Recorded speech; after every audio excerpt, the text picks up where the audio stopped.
Don't say fuck or bugger.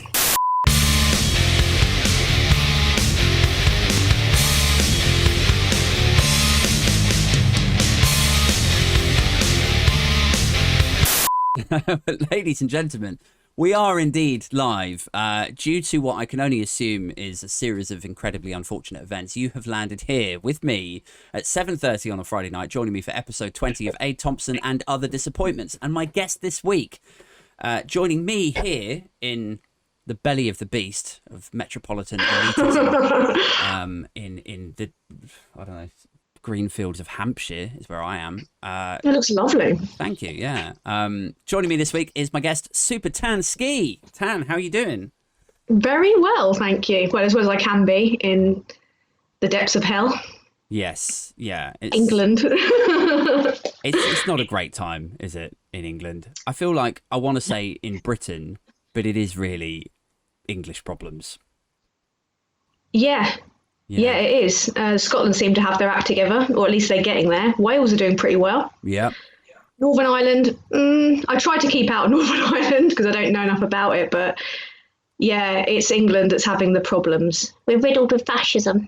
Do you think it will stay this way? Do you think that, like, because I sort of sometimes think, well, if the events of today, like proper Back to the Future style, like if the events of today carry on into tomorrow, then where could this lead? And I think, like, if people are so rabidly obsessed with Brexit and British independence and sovereignty and identity and World War II and all the rest of it, where does that end? Like, if Scotland say, well, we want another independence vote, like, would the same Brexity, Britishy people preserve that union at all costs? Or would they be like, yeah. Or would they be like, yeah, fuck Scotland. This is, you know, we'll just go it alone. It's England. World War II, Blighty, like, you know, I could see them doing that. One World Cup, yeah. I don't know really. I mean, it's really unpredictable at the moment. It seems like every day there's something more mental, and more mental, and more mental. And that kind of attitude is so deeply ingrained in people now. It's been so cleverly instilled into them that I think that they will see this like kind of return to the empire kind of sense of ownership over other parts of Great Britain. So it's all to play for, isn't it, really? In a kind of, it would be exciting if it wasn't so depressing, I think. It's a sort of collective insanity, isn't it? It's like, and you've tapped into it beautifully there, where it's like, it's the days of the empire, it's World War II, it's like 1966 World Cup, it's all of this sort of past glory that people really, really want to come back in. So they just want to feel proud of being British, in the same way that, you know, if you meet an Italian person, they're pretty proud of Italy, and, you know, that's not something traditionally, or certainly for a long time, that we've really had in the UK, you know, like there's always this shame. It's always like, that's it. And it's a misplaced sense of patriotism too, I think, because the things they're patriotic about are sometimes linked to some of our most shameful history.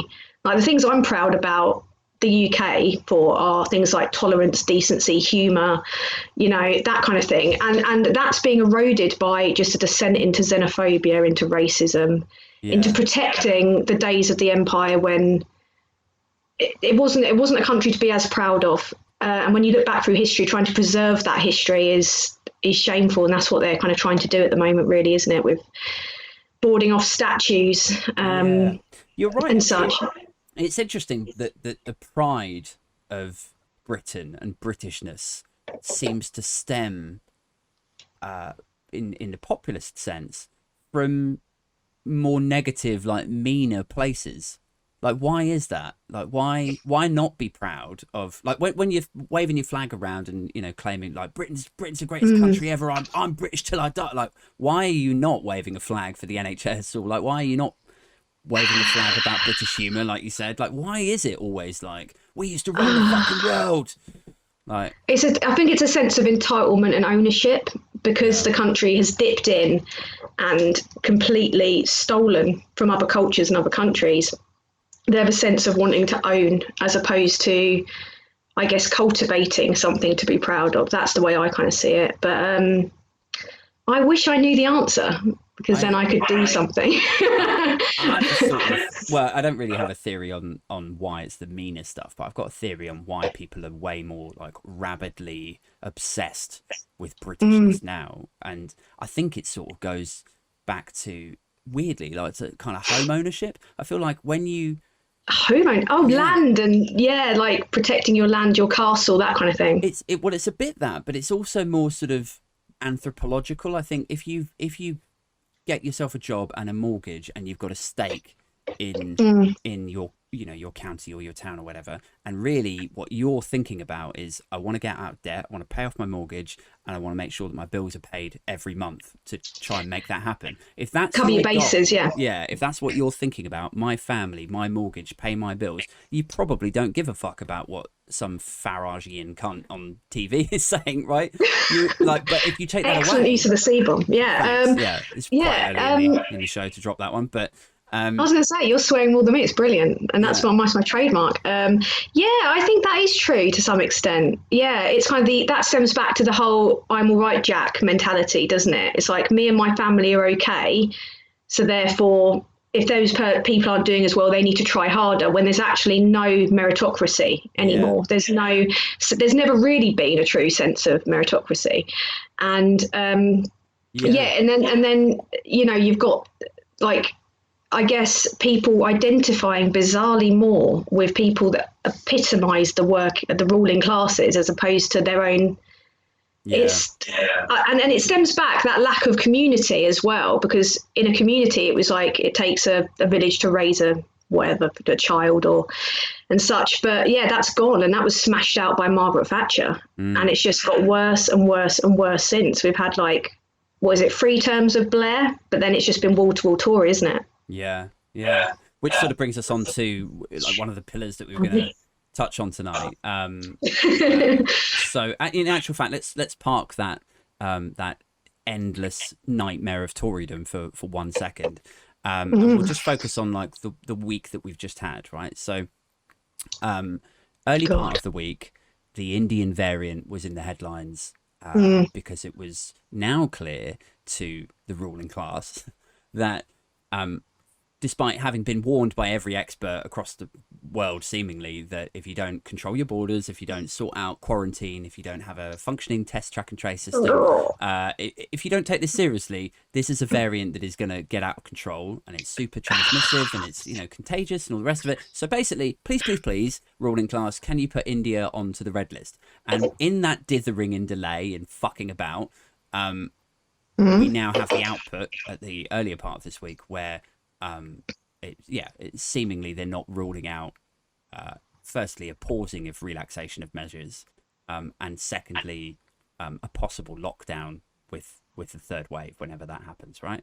And I suppose the most amusing part, or the most bemusing part of this was the way it was reported. Then it said Matt Hancock says no final decision has been taken as to whether or not they will relax measures in June. And I was like, isn't this supposed to be the irreversible relaxation, right? So we've gone from... It's classic. We've gone from... this is irreversible, this lockdown relaxation, to no final decision has been taken. In how long? A month? It's just never going to end, is it? When you're saying you're in 2030, it's lockdown 9025. Yeah. Because Johnson's he's a weak leader. He waits until the last minute before just jumping on a decision. The same with Brexit, the same with coronavirus, except with Brexit so far, maybe not ever, let's be fair, you're not going to kill 150,000 people making that decision. No. It is classic. And everyone thinks he's this some idiots think he's this stoic kind of Churchill-style leader. He's a ditherer, a delayer, and a weak human being. He just wants to be popular at any cost. His decisions are based on popularity. They're not based on, will this benefit other people? It's will this benefit Boris Johnson? And if the answer is no, he doesn't do it. Yeah, he's got the... in fact, I've talked about this on one of my vids I uploaded, where there are 2 different types of stand-up comedian, right? There's the type who is in it because they love comedy, they adore writing, they they love the art form, the craft, and the process of building things that come together. And that person is infinitely interesting to talk to and inspiring to watch. And then you've got the other person, which is a weird kind of person, which is where they just want to be the person who holds the mic on the stage that everyone is looking at. It doesn't matter if they're any good at it, or if they felt like they were ever cut out for it, or that they don't put any of the work in. They just want to be able to tell their friends, oh, look, I did a gig at Lion's Den, and here's the picture of me holding the mic in front of them. They want to be the star. Yeah, they want to be on the stage, yeah. And for me, that's Boris Johnson. It's not that he has any of the attributes that you would want near power. No. He just wants to be the guy in an all right suit, stood outside Number 10, that's broadcast across various news channels that, Yeah, absolutely. Yeah, it's a popularity contest, isn't it? And he hired the team to build brand Boris, and it alarms me more and more. I mean, I've been in just a constant state of alarm since 2016. It got worse 2019, December 2019 in particular, right before Christmas, boom, Tory majority. But yeah, he wants to be popular at any cost. He was born into the right kind of family to do the job. He was always going to do the job. It's nepotism through and through. But he's built this brand, and it amazes me that people can't see that it's such a see-through sham. Yeah. And it just takes like with anything to do with the Tories, it takes a tiny little bit. It takes one Google to realise that they're a bunch of bastards. One Google. And, when you get into the point where people can't even be bothered to just type into Google basic things like, is my MP a prick, for example, great website, to see people's voting records, it's the first thing I look at, Yeah. It's the first thing. Why don't people do that? It's just all there for them. It's maddening. Well, I feel like this is going to sound incredibly sort of smug and sneery, but I feel like it's the left's burden, right? That sometimes I worry that I live in a bubble, right? And I think that's my cross to bear. Because, like an echo chamber, you mean? Yeah, like I think to myself, well, I think Boris is a cunt because I read the news. I'm a news junkie. I don't just sit there reading The Guardian all day. All day. All day long. I consume from a variety of news sources, left and right and centre and whatever. And I feel confident to say that I've constructed the opinion that I think the guy is a fucking sack of dog shit. Grade A dickhead, yeah. Right. Now, I also think that people on the right who support him do not think that way. I don't think they think, wow, maybe I've been fed a load of horseshit. Maybe I'm living in some weird sort of pro-Tory bubble that's telling me that everything he does is amazing and they're withholding information from me when he really fucks up. I don't think they think like that. I think if you talk to somebody, again, I know how this sounds. It sounds incredibly sneery. But I think if I talk to some of my working class Tory friends, if I said, do you ever consider that maybe you just don't get it? Like, have you considered that you're just being fed a load of rubbish? I really think the answer to that question would be like, oh, you typical fucking sneering lefty. Oh, wokey wanker. Or whatever buzzword they've been told to say. But I don't think they consider for 1 second that they, what if I'm being fed a load of... Whereas I think on the left, people do think that way. I think they think, hang on a second, am I being... Well, they think it too much. That's the problem. I mean, look at Starmer. I mean, yeah, he's been a bit of a wet Wednesday, but he's not a bad guy, and he's inherited a hellscape. And then the left are like, oh, he murders babies. Got to get him out the way. Yeah. It's like, no. I mean, the guy in charge is murdering babies. Like, that's literally what he's doing. They're like, no, get Starmer. He's not Corbyn. Yeah. And it's like we're too the other way, whereas they just believe a lie. Because I think the problem is when you've got things like patriotism and I call it nationalism because that's what it is. It's not. Yeah. Patriotism is something that I don't think is a problem. Nationalism is. But yeah, they just run with, the negative aspects of what's kind of making the country go downhill. They just run with it until the bitter end because they're treating it like a football match. They're not treating it like politics. They're treating it like a game to be won. Yeah. And their guy's in the lead, so they're going to run with him. Yeah, and I think shut us down. I think a lot of them place a puzzling amount of pride on subscribing to the winning team, and it's really fucking weird to anyone that tries to apply critical thought or logic to it, because you're like, well, why? Wow. Like, what is it that you actually like? What have they done for you? And then the answer that always comes back is like, well, they kept Corbyn out, bloody Corbyn, stupid Labour. Yeah, Labour. You know, it's just it's so predictable. It's almost like I could write the script for what they're going to say to me in reply. Right. Yeah. Every time. I know. Like, I've seen your TikToks about it, which are brilliant. And you could literally, it's like they've got this kind of like repetitive script, because all they care about is winning. All they care about is being on the side of the guy that's like the most powerful, even though they're not realizing that none of us are going to win out of this. Yeah. Like, especially not them, unless they're a disaster capitalist or a hedge funder or a guy that's who's on the receiving end of a tasty deal or what they call contract or something like that. It's just, I'll tell you what they're like. They're like the political equivalent of a man who knows that his wife is cheating on him, right? He tells his friends, like, my wife's fucking cheating on me, like, and then all of his friends are just like, well, why don't you fucking leave her then? And he's like, no, what if I'm wrong?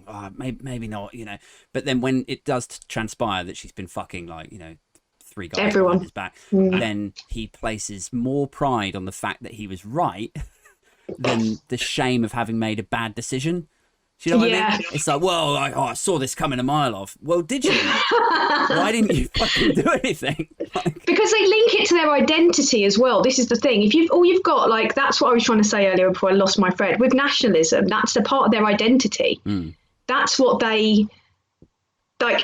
Therefore, and it's been proven that when someone challenges an opinion you hold dear, that you see it as a personal slight. Like, it's like a psychological thing. You feel it personally, like, but deeply, like it's a part of your character that's being attacked. Yeah. So, but yeah, it's multifaceted. It doesn't help that there's literally a kind of post-truth state now at play, and facts and logic don't work against that. No, that's another theme I sort of come back to quite a bit on my vids, is like the age of, like, symbolism over substance. So this is what the Tories are really good at, is like focusing on poppies and flags and statues and and basic archetypes, really, aren't they? Yeah, and like 3-word slogans and like a bulldozer, like, going through. Now, what Labour are shit at is the exact same things. So they're great at policies. In fact, I did a vid today about how their policies in the 2019 election, people fucking loved them. Like, when they didn't know that it was a Labour policy, they were polled and they said, what do you think about building way more council houses? And people were like, it seems smart. And definitely. Another policy was we would, like, if Labour got into power, we would ensure that 2 or 3 representatives from the workforce were sort of promoted as, like, honorary board members, as representatives of the actual workers. And people were like, that seems like a good idea. And like, National Education Service and, like, all these other people were like, the things we need, basically. And then as soon as you go, that's a Labour policy, people would go, well, no, like, it's how are they going to pay for it? It's the PR and the marketing and the lack of sloganeering and the lack of symbolism that is the problem, really, for Labour. They're not selling it. Yeah, that's the problem. Like, they don't sell it as in a way that people can. I mean, the Tories literally do just talk down to people. But Johnson's the guy that said the working classes are thick. So he does. They act accordingly. But then is it buzzwords, things that catch in your head? Is it like, sort of, there's an element of, like, chicks like a bad boy to it as well? Like, do they love Boris Johnson because he's a sorry, I just nearly threw up on my own lap then. But is it like that, like, where they like, it's like Stockholm Syndrome is a more elegant way of, I would say Stockholm Syndrome, as opposed to that other analogy that makes me want to die inside. Right. I mean, it's the same thing. Like, it's like you're trying to sort of cozy up to the bad figure, to the baddie, because you think that then, like, by having that person on your side or by cozying up to them, that somehow they will be better to you. You mean like standing behind the bully going, that kind of thing? Yeah, maybe. I don't know. I mean, I don't understand it. I don't understand. Like, there's been times where in my darker moments, I thought, are we living in a simulation? Like, did I die in like 2016? And this is like some kind of mental purgatory in which, because every day, every day something worse happens. And I don't know how it keeps getting worse each day. But I tried to make TikToks and I'm sitting there thinking, I've got like a list, like I've got a bloody scroll in front of me of things that I could talk about. And it's actually harder choosing what to talk about. Like, what do I choose off this list? They're trying to, not teach any black history at all and make it look like we were great. The empire's brilliant. No slavery. What next? They're trying to ban protest. Oh, brilliant. Okay, right. Okay. What next? Patel is attending raids of immigration centres like some SS guard. Brilliant. Okay. It just goes on and on and on. And it's just, how do you choose what to, like, they're bamboozling us with madness. So on the left, everyone's just like, I don't know what to do. It's too mental. So that's like, I think they're just going overkill. But then also that does signify a bit of a lack of control, I think, on their part. I think they're feeling, to some extent, I don't think they're feeling as infallible as people think they are. Do you think? I don't think that. Chaotic and disorganised, and eventually all like the cards will fall down. Well, it's a bit grabby. Like, I attended this kind of like, I ended up accidentally in a really Marxist Zoom meeting, and where people called each other comrade non-ironically. It was but it was really interesting. And one of the key speakers, I wish I could remember, Counterfire, the guy who founded Counterfire, and he was talking about how kind of a move towards fascism by a government is generally a government that's kind of clambering to retain power. It's not a strong move. And he doesn't think it's kind of like full fascism, which it evidently isn't, because we still have some degree of control. But he was thinking that it was a symbol of decline, as opposed to them trying to fully lock us down. Maybe it could be Brexit, the protest thing, because people are going to start seeing the Brexit reality soon. I don't know. It was a really interesting meeting, but everyone looked really surly. But I guess you would if you're that far left. It's interesting. I mean, I've not been party to any of those sorts of meetings. It was brilliant, actually. Never heard anyone I really enjoyed it. Comrade, other than like right wingers when they're taking the piss out of left wingers. I like it. I think it's quite a nice way to say, right, mate. In a kind of, maybe it is a bit mad, actually, isn't it? I don't know. I think like if you were at a Labour conference, and I've never been to a Labour conference, so who the fuck am I to say this? But I think if you went to a Labour conference and you welcomed an MP on stage, and you said, please welcome on stage my comrades, Ed Miliband or whoever, I think people would fucking maul you for it. And it would turn people it would like be mental, off. I'd be like, ooh, that's weird. If he's just a guy in the background waving a red flag. Yeah. Like, I don't think it's going to solve the are we electable problem. No, but then, Labour aren't going to be, I don't think. I don't think there's any hope. Like, I don't want to sound depressing, but... Yeah. Well, this brings us on to the subject we were going to talk about, actually. So, it's been a weird week. It's how we started this. It's been a weird, number of years, Aid. Right, yeah. But weak, specifically. So Indian variant, Matt Hancock, and then Priti Patel's weird photo opportunity dragging people out of the house. Don't, honestly. And this is just how things are now, right? In 2021. This is our life. And all of the polls seem to suggest that I and you, we are out of our fucking minds, Tan, because this government are amazing and they're going to stay in power for 10 years, right? I'm getting angry. I can feel myself getting angry as you say it. Like, I can't. I know, but it's important that we say this stuff out loud. So, I know. I've got to face it. Yeah. So my question to you is, how the fuck are we supposed to get rid of a party that is this far ahead in the polls and everyone appears to love, even though they're demonstrably shit and have nobody's best interests at heart? How are you supposed to fix that problem? Because I don't know. I don't know. I mean, a big part of it, I think, big part of the control is like the tabloids. Yeah, I agree. And our elections have been corrupted for years by Murdoch, by Russia. So to think that we've actually got an actual democracy in itself is shaky. It's just not true. Like, we just don't have one. So, and if, I don't know, like, I'm going to try and be inventive. I'm not being facetious, I swear, but if they've created a post-truth state where logic doesn't work, where facts don't work anymore, maybe we could just lie loads about stuff. You know what? I saw a tweet earlier in the week where somebody said, do Labour just need to start playing dirty? And it really got me thinking, because I was thinking that obviously the thing that lefties or progressives like about left-leaning parties is that they tend to be nice. You know, they've got good values and they're thinking about the broader community and the greater good and all that. So it's quite a shift. But then you ask yourself, well, is it worth it to, you know, play a bit dirty to get these motherfuckers out, if it means that for the greater good you get to put some policies in? Because you can't do absolutely, like celebrity deathmatch, you know, just get Johnson versus Starmer could handle himself. He's not a small lad, you know, he could he could easily take out Johnson. I mean, I wasn't talking about like full on, like, you know, bludgeon each other to death. I just mean like, no, I am like, you know, like stripped to the waist, mano a mano, you know, like old school rules. It could be an interesting way of like solving any deficit issues. Like, you could do a pay-per-view. People would pay for it. It's a bit Black Mirror, isn't it? We're airing into that territory now.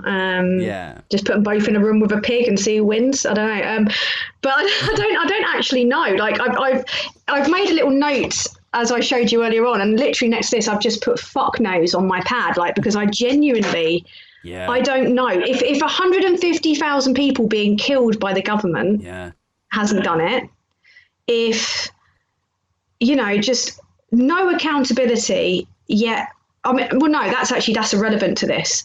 In terms of Labour, I think issues definitely run deeper than Starmer. I was a big fan of Jeremy Corbyn, like a huge fan, but I didn't like ignore his faults, and he had plenty. He totally mucked up Brexit, totally ruined. Like he was a kind of unconvinced leaver, a Remainer, wasn't he? He wanted to leave. He wanted to leave the EU.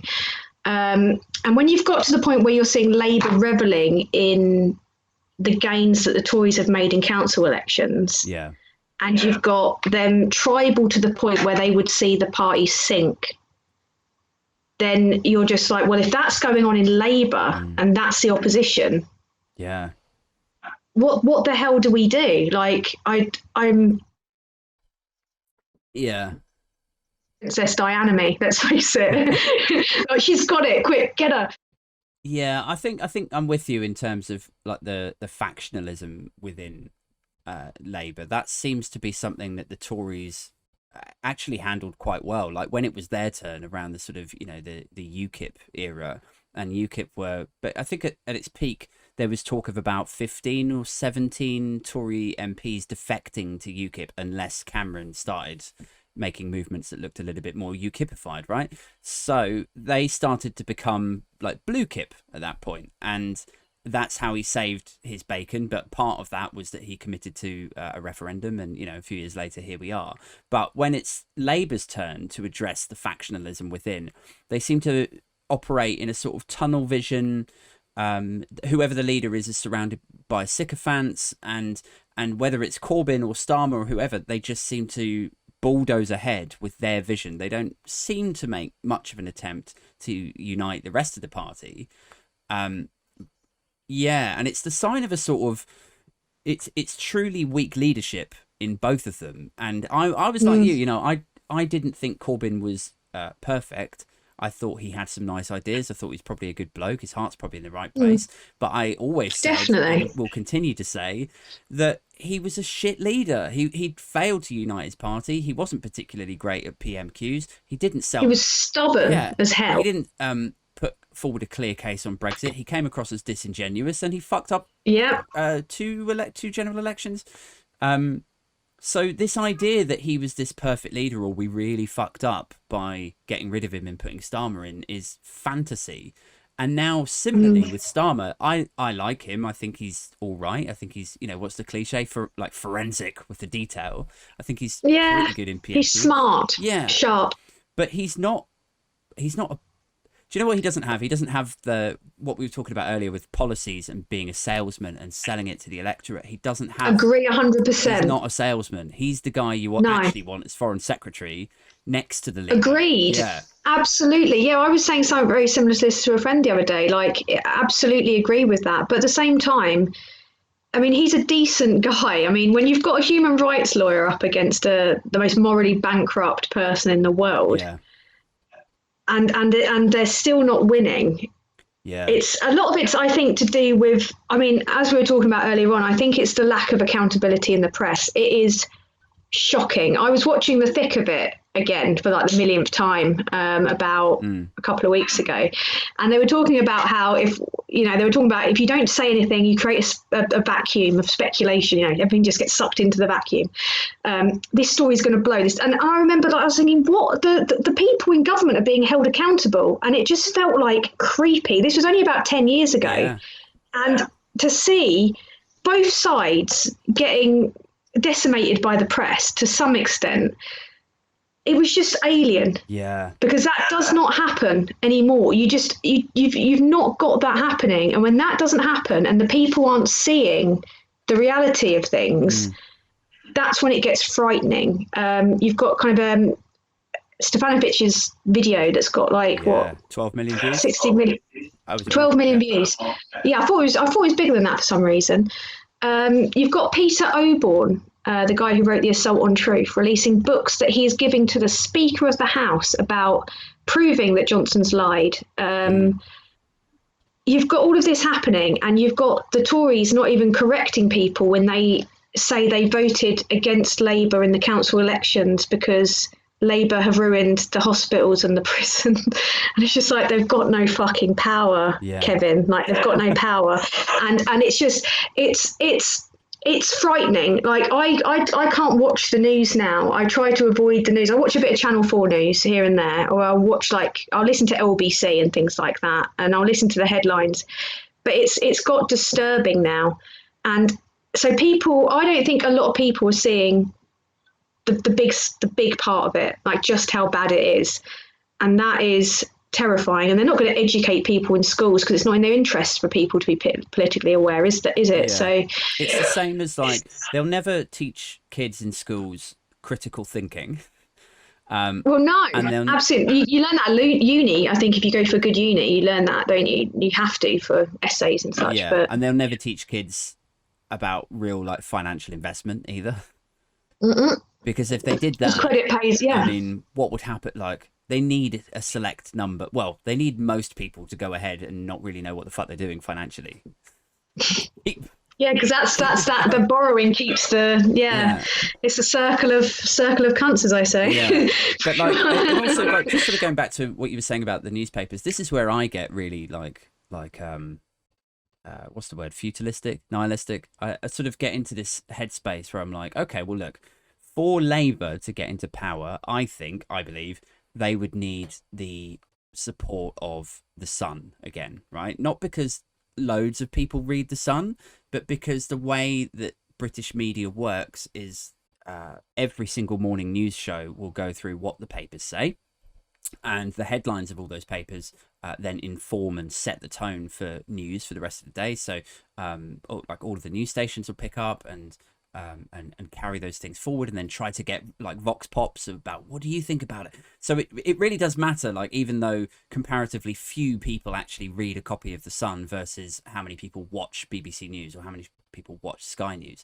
So the papers do actually, a lot of people say, oh, well, who reads newspapers these days anymore? Like, but this is exactly what I'm talking about. Is it's like it starts with the newspaper and then it permeates through the rest of the political journo landscape, and it does make a difference. And in the same way that Blair and Alistair Campbell won over the Sun, Murdoch, back in the day, and then won power, I actually think, depressingly enough, you would need to perform some sort of similar operation now for Starmer or someone. No, well, whatever helps. Yeah. Go down. Yeah. Yeah, I agree. Sorry to lower the tone significantly, but I agree with you. Absolutely. And so then it's a knock-on effect. Then I get into the headspace where I'm just like, well, what would have to happen for that to happen? And then you think, well, I don't know what Labour could offer Murdoch in exchange. Like, I think back in the day, didn't they do some sort of weird Blair Campbell deal with him? It was something to do with the single market, or was it the euro? It was weird. I can't remember. I know that there was a yacht involved, and who knows what they did on that yacht. Yeah, but yeah. So then I start thinking, well, I don't know. Like, again, like, is it worth playing dirty? Should they do a deal with the devil to get? I think they should absolutely play dirty. I mean, do whatever you can to get in power, and then implement kind, moderate policies. Yeah. that's yeah, that I think so. And oh god, I suppose in Tory circles, I would love it. It's different. It's the in Tory circles, it's the opposite, isn't it? It's like, say the mediocre, medium stuff to get in power, and then once you're in power, do the really evil. Yeah, unleash the hell.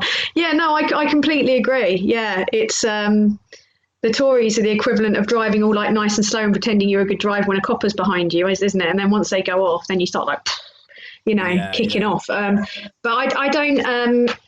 I just more and more, like, at the moment, I just find myself going, I don't know what to do. I mean, I think what you're saying is correct about the tabloids being on side, because they are massively powerful. I mean, they're in every shop in the country, and what's on that headline, even if it's just they read the headline on the front of the paper, it makes a difference. Like, I thought finally the turning point was the Mail turning a bit on Johnson. I thought, right, we're onto something here. I thought, right, finally my day has come. I was in a brilliant mood for about 2 days, and then it just it started kind of shuffling off a bit. And I was like, hang on, where's this momentum going? Why aren't they keeping it up? You've got Tory dictatorship trending for the 5th consecutive day on Twitter.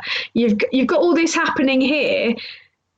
And yet, literally a week after he said one of the most callous things you can say about people that have died, people vote overwhelmingly for Conservatives, even in really deprived areas. And it's, well, especially, I suppose, because that's where they fail the education system the most, isn't it? And that's where they destroy the councils the most and take away most of the public services.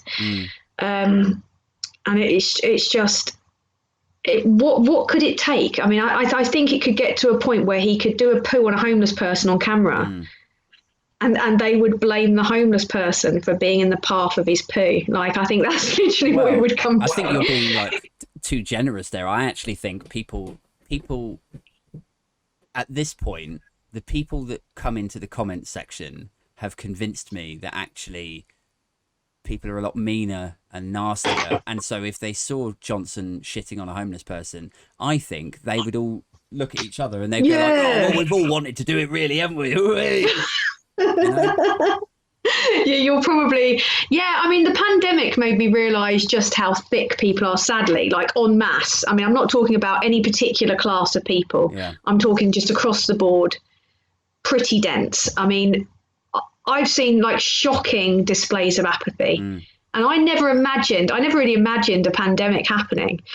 But when I did, I'd never in a million years thought people would still be behaving in such a blasé way. I never imagined it.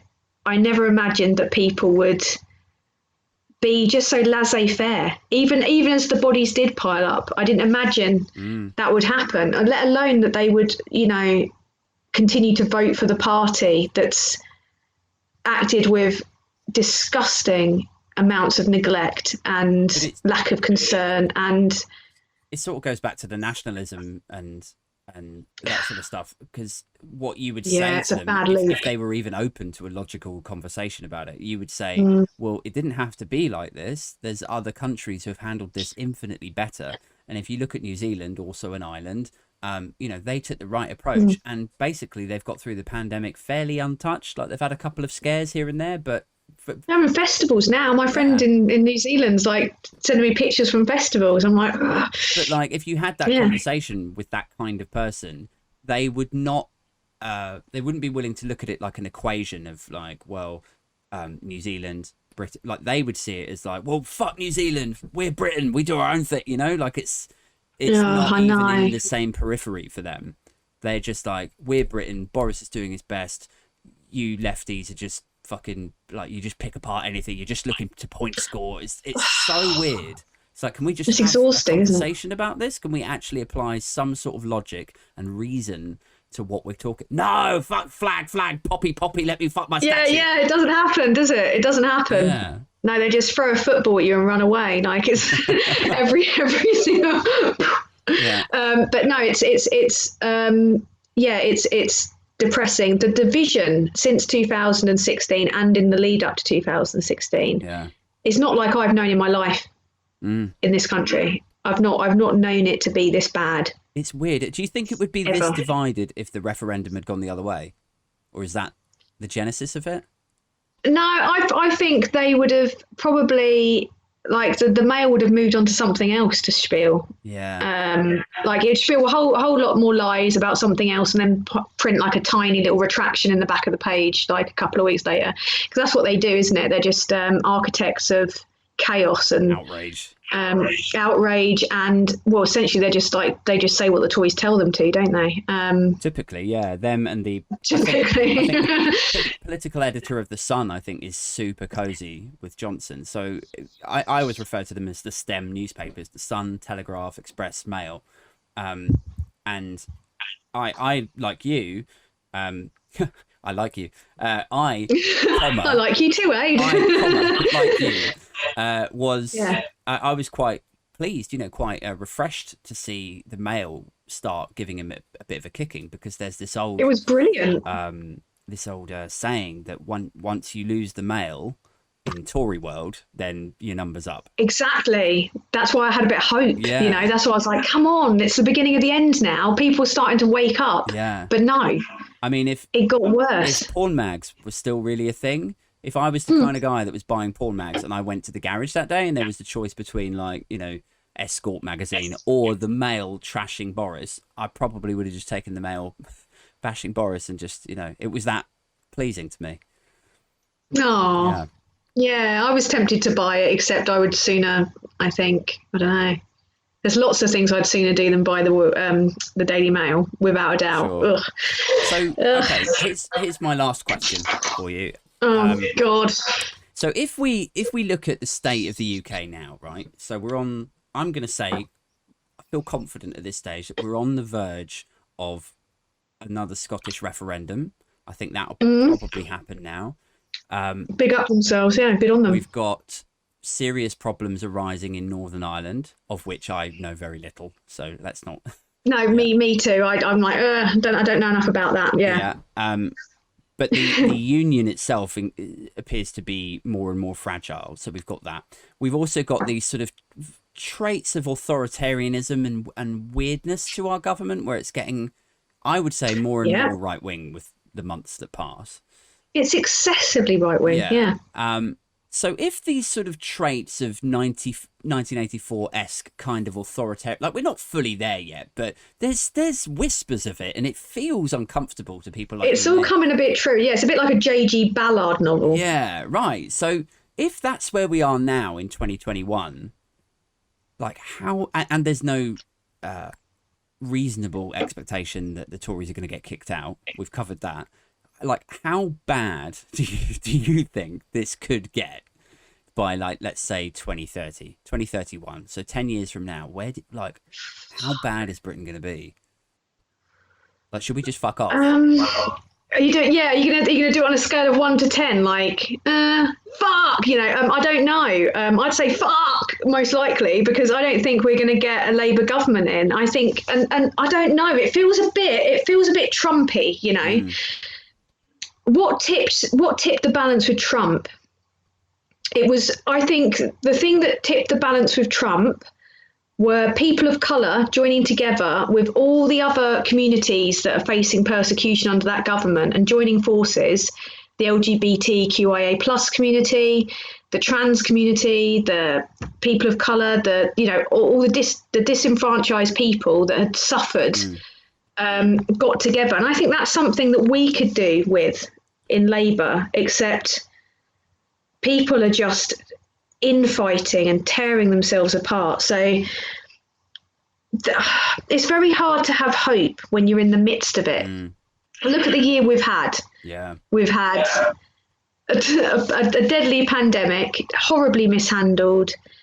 We've had Labour tearing themselves apart, who are the only opposition. It's just dragged on and on and on. And yet they're still somehow popular. I wish I knew. I was thinking earlier, like, if you look at all of these these conversations that we thought were done and dusted, right? Like, I saw something a few weeks ago where somebody said maybe we should revisit the conversation about whether abortion should be legal or, should be vastly reduced. Fucking hell. And I'm just like, why should we reopen that debate? Like, we already had this debate decades ago, and we agreed that it was the right thing to do to stop women dying in back streets. So we need to be sensible. And also, it's our bodies. Like we get to say what we do with them. Right. It's nobody else's fucking business. So why is this conversation now? Like, why do these people feel empowered at this stage to go like, well, they've done X, Y, and Z. Maybe we can get them to do, or it's regression. That's what's happened. We've regressed in terms of racism. Yeah. Hate crime went through the roof after Brexit because they built a campaign based on xenophobia and anti-immigration kind of like rhetoric, when we've always benefited financially from immigration. So if we're benefiting financially as a country from immigration, why don't you want those people here? There's your answer. So it's that allowed people to start being overtly racist again, I think. And then once you start something fundamental like that's a deserved right for people to be punished for being racist, once that's chipped away, all hell breaks loose. Every other protected community gets it. You get the LGBTQIA plus community. You get women again having to fight for fundamental rights again. You get a rise in sexual violence. It just escalates. I don't know about 10 years time if it's like this now, because it could go either way. But I know that it will only succeed and get worse if good people do nothing about it. If it's the old adage, isn't it? Hate succeeds when good people do nothing. And you've got people like the Good Law Project chipping away. That's a bit of hope. Yeah. But it feels a little bit like a pebble in an ocean at the moment. But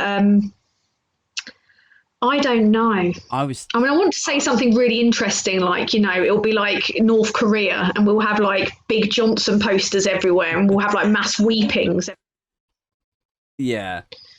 Children dies, Emperor of which Johnson. there are thousands. I was thinking, if you consider the supposed reopening of the abortion debate, and then you cast your mind back to, I think Priti Patel had an appearance on Question Time or Newsnight or something, where she said that she wouldn't rule out revisiting capital punishment because as a deterrent, she felt like it was a deterrent, even though every study ever conducted. She's so nice, So there's like these sort of very right-wing ideas and processes that we've ruled out, and studies sequentially always say this doesn't fucking work. So what we do? Of course, it doesn't work. Yeah. So it's madness. If we're revisiting all these ideas, or if none of this shit is off limits, I was thinking like, what would it take for some Tory bellend to go, well, I think actually we should be able to carry guns in the UK. I mean, everything's fair game, isn't it? Yeah. It's like they're going to bring in a purge, I'm sure they would do if they were able to. I'm sure there's quite a few dodgy Tory backbenchers who would happily sign off on a bill that brought in a purge of a purge of plebs. Like a purge of plebs. That will be the banners. Twice annually. Yeah.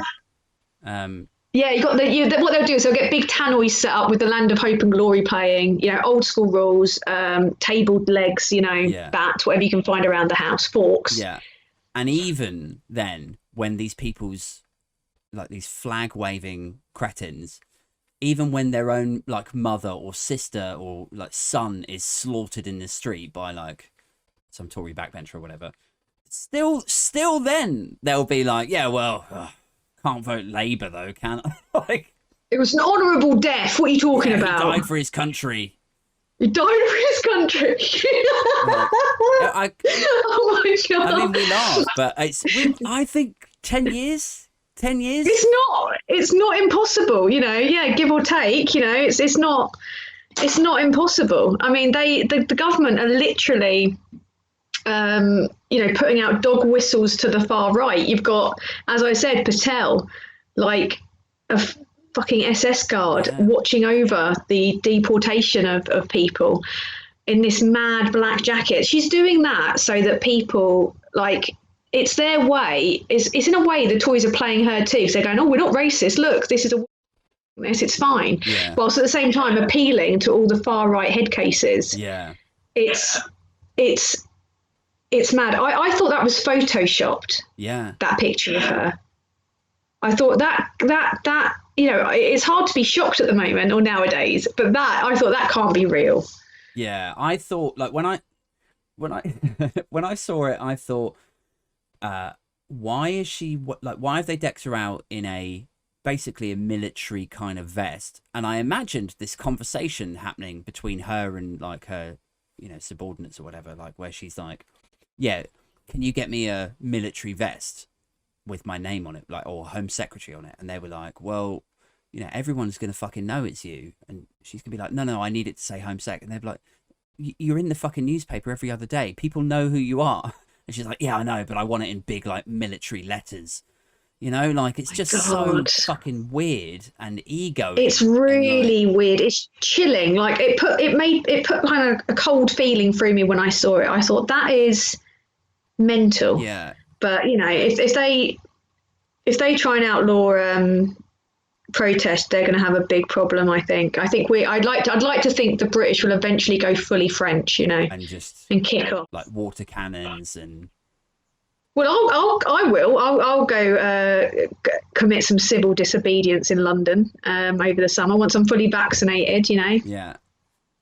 I wonder. I'm up for it, actually. If that will be the turning point. Like, if they really do attempt to outlaw protest, then even if everyone, like, even if half the country actually are behind that bill, and they think that it's it's all about making sure that Extinction Rebellion can't shut down X, Y, and Z. Like, if they really think that that's all that this is about.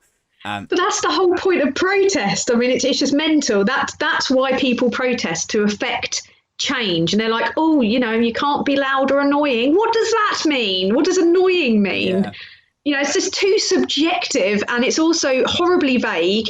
And look at the violence they've incited just from people trying to stand up against it already. Yeah. It's mental. Well, I was going to say, like, even if half the country support the bill, the other half, I think actually it would attract sufficient numbers to protest against it and cause problems that they may actually just back down on it or dilute it. And then it'll be that one of those weird, like, Tory things where they pretend like they congratulate people on. They'll be like, "Oh, thank you so much for protesting, calling us all cunts." And yeah, we've seen a lot. Well, that you're. I know that there's a lot planned for, I think it's June the 23rd. Yeah. Like a countrywide protest starting in London, I think.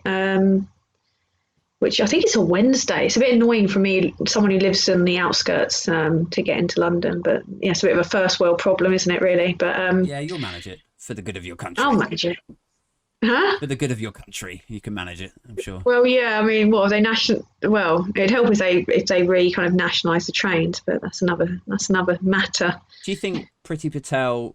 I got, like, when she's in her sort of faux military gear, I think the vibe that they were going for was like, take this woman seriously. She's the Home Secretary, and here she is dragging an immigrant out of his house because, this is what you voted for.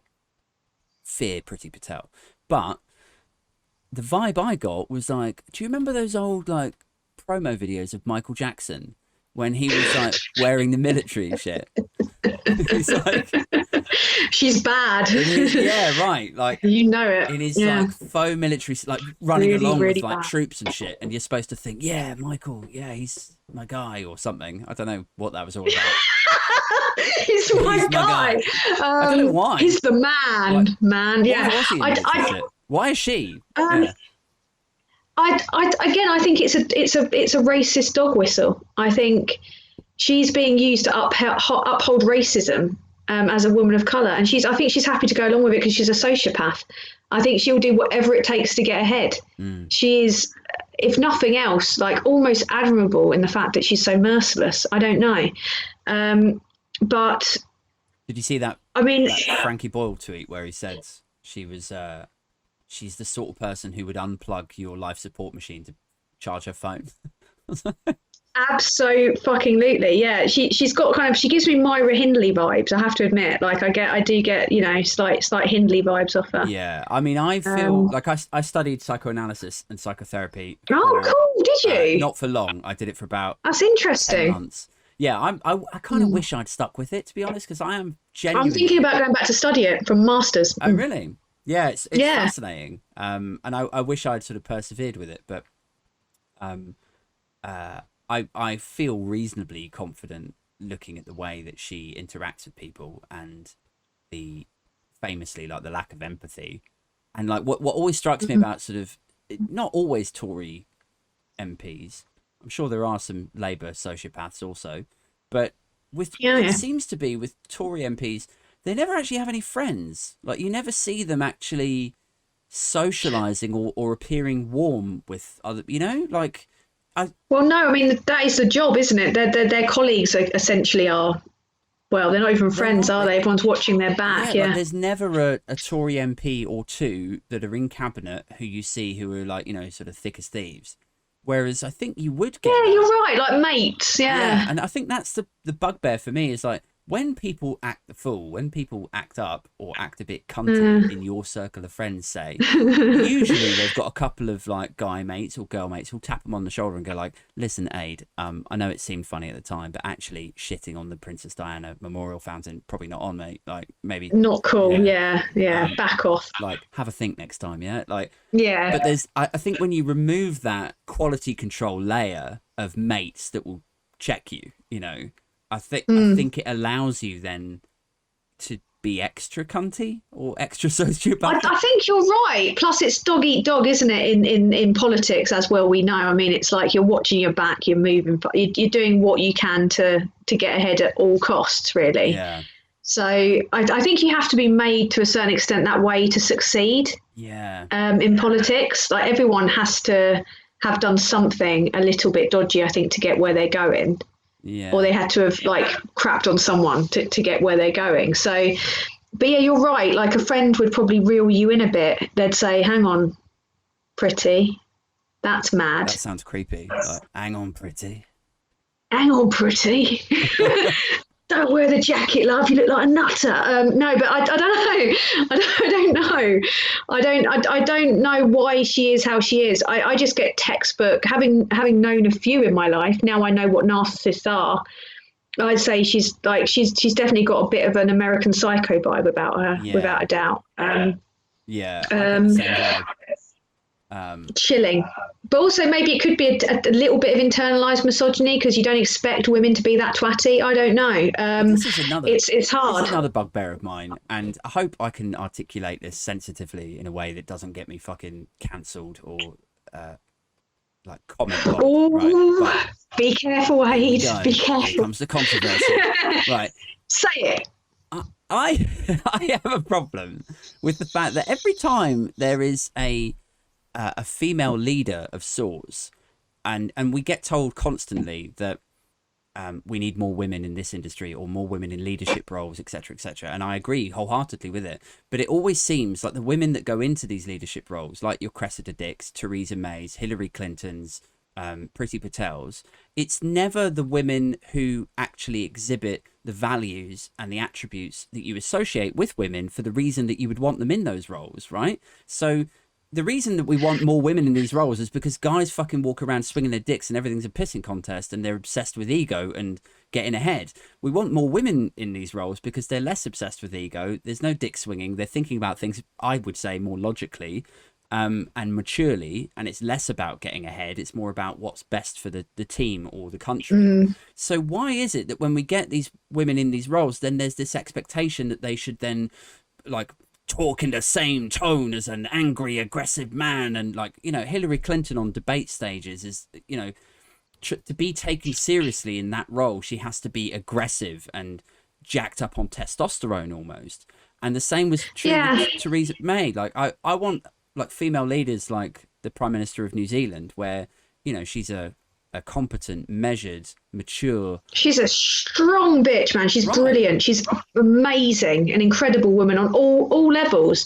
I think it's a lot to do with the outdated, outmoded attitudes of England and the UK, generally speaking. I mean, Hillary Clinton, I don't know what's going on with her. She's an odd character, but Theresa May, Priti Patel, they're still very much playing by the standards of the boys' club. Yeah. The patriarchy is horrifically strong in this country. It's still very much at play.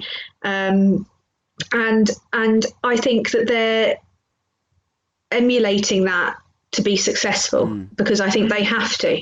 When you're up against the old Etonian boys' club, when there's not one, was it in the House of Lords? It's like virtually all men, isn't it? If not all men. And you've got that kind of purely patriarchal like influence everywhere. Yeah.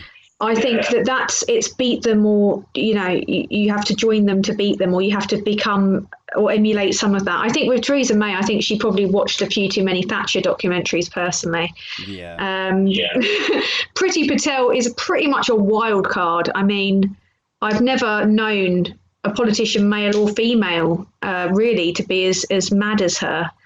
I take some comfort in the fact that she doesn't appear to be overly competent at what she does. In fact, that's true of most of the cabinet. True. They were, I think, you may disagree, I don't know, I've formed this opinion or this perception that most of them got their jobs purely on the back that they would be loyal to Boris and Brexit, right? So that's not a sign that they are competent or the best man or woman for the job. It's a sign that they were willing to keep their mouth shut for a bit to get a cushy cabinet. Absolutely. Yeah, selling your soul to the devil, isn't it? Yeah, and so by that, or to that effect, I think it's only a matter of time that until like each one of them gets in the shit in their respective areas. And we've already seen it, right? Like, so Priti Patel. They already have, but nothing's happening. It's like, what's it going to take? Yeah. I mean, all of them are unsackable because, how the fuck is someone like Boris Johnson going to say to someone, look, you've really let the side down here, Priti.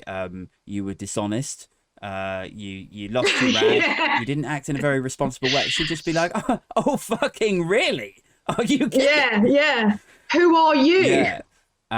Bojo. And there's probably an element of, they know where the bodies are. They know where they definitely do, but at the same time, I still don't think that they would reveal it. I mean, it depends on what they want out of their future, whether or not they want the cushy pension, whether or not they want the cushy like position in the House of Lords, etc.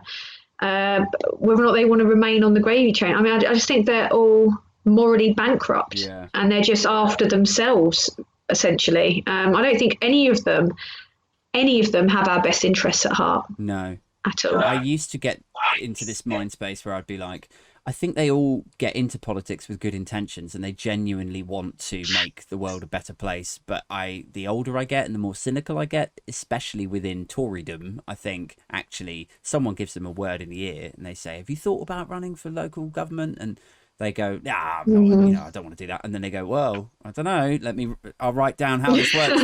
And then they go, oh, fucking hell. Yeah, okay. I could tell a few lies for 5 years and then get a cushy role on a board, 2 boards, 3 boards somewhere, get a cushy pension. Well, that's it. I mean, have you had people on TikTok? I know I've had people on TikTok say, you should be running for Labour. You should be running on the... Same. And I was like, populism's...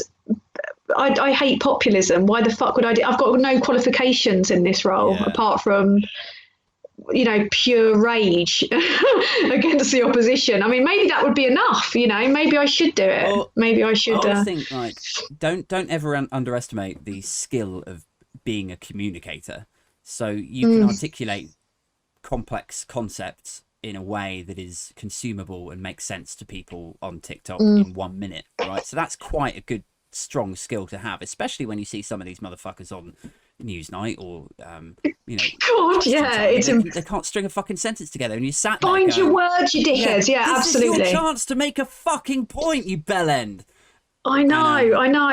It's maddening. Yeah. So there's that, but then like when I've had comments like that, they go like, "Oh, you please become a Labour MP because we need people," and I'm just like, mate. There are far too many photographs of me with God knows what substances in my system. like Glastonbury, yeah. I know. Here's a new Labour MP for Aldershot. And then day number 2 of my campaign would just be like, oh, here's A. Thompson with coke up his nose, eyes like fucking saucers. I know. I was going to say, there's like, maybe even on Facebook. Yeah. I don't even know if they're still visible, but yeah, there are some shockers of me on Facebook. God, I need to go back and delete. Mind you, actually, no, I can't say that I did most of my caning before the internet age. It's all there to see. Yeah. They'll find it. They always do. But I think maybe that could be like a thing that made us, electable, like rogues, Yeah, more relatable. Like, I mean, everyone knows Michael Gove's bang on the gack anyway. So sure, I'm reasonably certain. Yeah. I'm going to say 90-10 certain that Boris Johnson has been bang on the chang as well. I know I know someone who knows a story about him. But again, I don't want to have like MI5 turn up. But yeah, something to do with him. I can't say it. Can you tell me a story about someone else called Joris Bonson? Apparently there was a guy called Joris Bonson who got a little bit off his tits on PCP at a party that was possibly frequented by ladies of the night. And an ambulance was called. But he refused to get in it because he knew the papers would be all over it like a dog at hot chips. So wow. Again, unsubstantiated. Yeah, poor Joris. Well, I would say poor Joris, but Yeah. And apparently there's a lot of talk about him and a violinist in Russia. Yeah, I read about that. I mean, the guy literally cannot keep his penis in his pants. But why would anyone want to go near it? I mean, it's insane. But I don't understand. He's obviously got I mean, you have to give credit where it's due, otherwise you just sound like a rabid lefty that's just like, fuck every single Conservative voter ever, including my dad. I don't think I have to say that I would shag Boris Johnson, otherwise I'm going to be seen as bitter, because he is a mad looking rooster. Like I don't need to. He is mental. I don't have to go. Yeah. No, I'm not saying you have to. You don't have to say that. You can't make me, Aid. You can't make me. Yeah, but I'm just saying, like, he obviously has something. I don't see it. You don't see it, but there's something there that very attractive young women have seen. I don't know. Is it a power thing? It's not. I don't know. Maybe they're hard up. They haven't had it for a while. I don't know. I don't know what the reason is. I would sooner.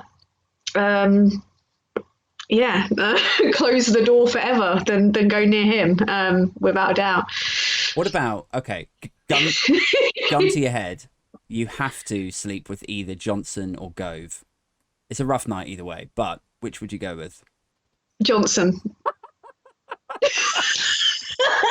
Michael Gove is Pob. I mean, given the choice, I'd go for Dominic Raab, but I'm not getting the choice. No. I think Raab would be a militant lover. I'm just going to say that. Me too. I think he's definitely. I mean, I was saying to someone the other week that if we get Priti Patel or Raab in charge, we are screwed because they're both attractive. So, I mean, Priti Patel, I hate to admit it, she's a pretty woman. And you've got Raab, who is a good-looking man, broad, tall, all that kind of stuff.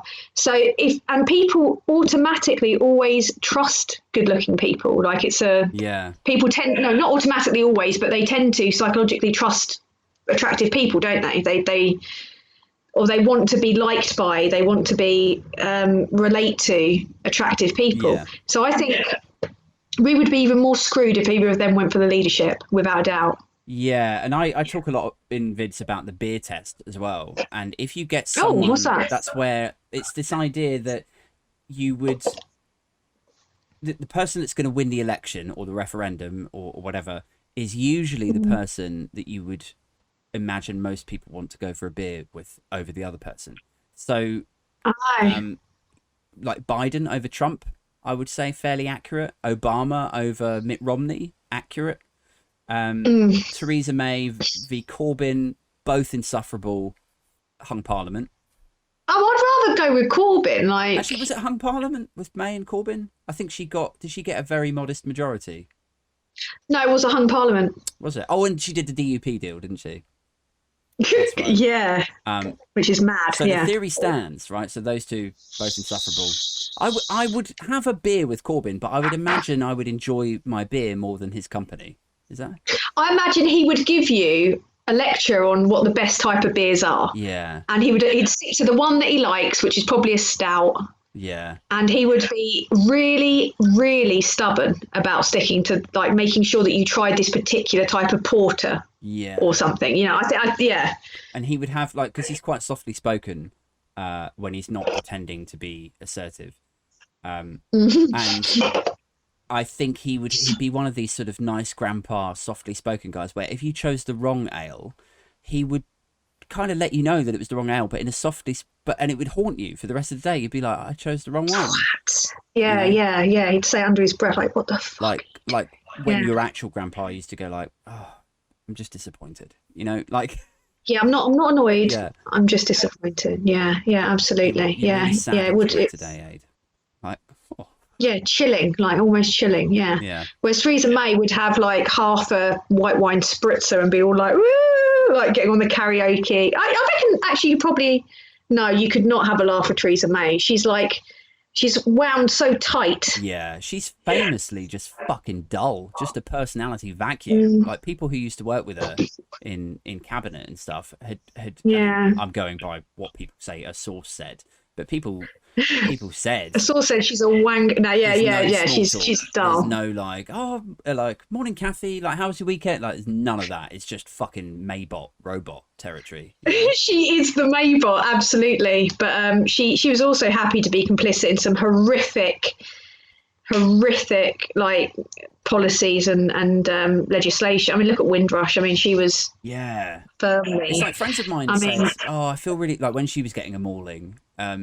Friends of mine were like, rightly I feel so. really sorry for her. You know, it's like she's just all of her party is circling around her like sharks, and you know the tabloids are bashing her. I was just like, she's so fucking shit. She is don't shit. Feel sorry for she was her. always she's shit. Climbed her way up all the way to the top, and she's so inadequate. Are you familiar with the phrase the Peter Principle? No. It's this idea in employment and, well, I think it comes from employment, like HR and stuff. It's this idea that you will continue, you, me, everyone will be promoted into the job that they suck at. Because if you start off as a junior estate agent, you then get promoted to team leader. Well, cool. Now maybe you're managing people. Then the team leaders all go for the same job. They get promoted into estate agent manager. And then maybe you become area manager or whatever. But eventually you will get to one of those jobs where you will struggle to get promoted because you're not cut out for that fucking job. So your job that you get stuck in, you will always end up in the job that you suck at. And she is she's the embodiment of the Peter Principle. She was a fairly good, like she's the MP for my hometown. She was, I think, pretty good as a local MP. Then Home Sec. She was the longest Home Sec tenure, I think, ever, maybe. Really? She was in Home Secretary for, I think, 7 or 8 years, something like that. I didn't even really know who she was before. Like, I didn't really ever pay any attention to her. She's just pretty bland. Yeah. My friend had a Siamese cat that lived to be about, in what would be cat years, probably about 160. It was a long time. Yeah. And in the end, she was just this kind of like wiry, just like husk of a cat that would just cling to pillows. That's what Theresa May reminds me of, is Tia, my friend's now dead, rest her soul, Siamese cat, just like... It's a lovely story. Clinging on. Yeah, it's beautiful, isn't it? It's heartwarming. But I'm gonna end the episode there, actually, on that uplifting little on like a dead... Well, she is a dead cat. Yeah.